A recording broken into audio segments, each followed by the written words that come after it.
I'm struck, just being in this committee room today, quite frankly, that my colleagues on the other side seem to be suffering from a little bit of amnesia, because it wasn't long ago as a freshman that I sat down there in my first hearing, and the comment was made by the ranking member that Republicans were imagining a border crisis. And this wasn't like 5 years ago or 10 years ago. This was last year.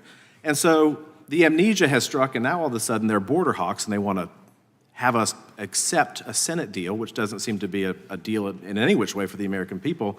You know, what's interesting to me is we have always had an effort by the feds under Republican and Democratic administrations to fix the issue, right? Even the former Secretary of Homeland Security under Obama said that if 1,000 migrants come in today, that's a crisis point.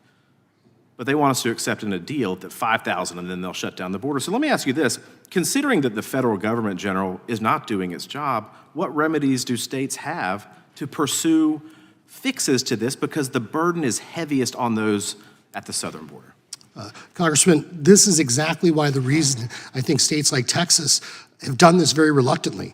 I mean, as you said, this has been going on for years, and for years the states were waiting for the federal government to do its job, and it refuses to do so. So I think it's incumbent on Congress to either impeach federal officials that are refusing to do their job, to cut off funding for those agencies, or alternatively, I mean, even during the Obama administration, during the Bush administration, you had Operation Streamline. I mean, the laws exist where if there was a surge essentially to our southern border, I wish we worried more about our southern border than the border between Russia and Ukraine. If there was a surge to our southern border with prosecutor and judges, once again, you would see a dramatic decline in the number of people illegally entering the country. So the answer to this question, it shouldn't be. The states shouldn't have to do the job, the federal government won't. The answer, though, is clearly that the Biden administration won't do its job. The states are frustrated, people are dying, there are expensive costs not only in human treasure but in real treasure, and that's why states like Texas are finally acting. Correct.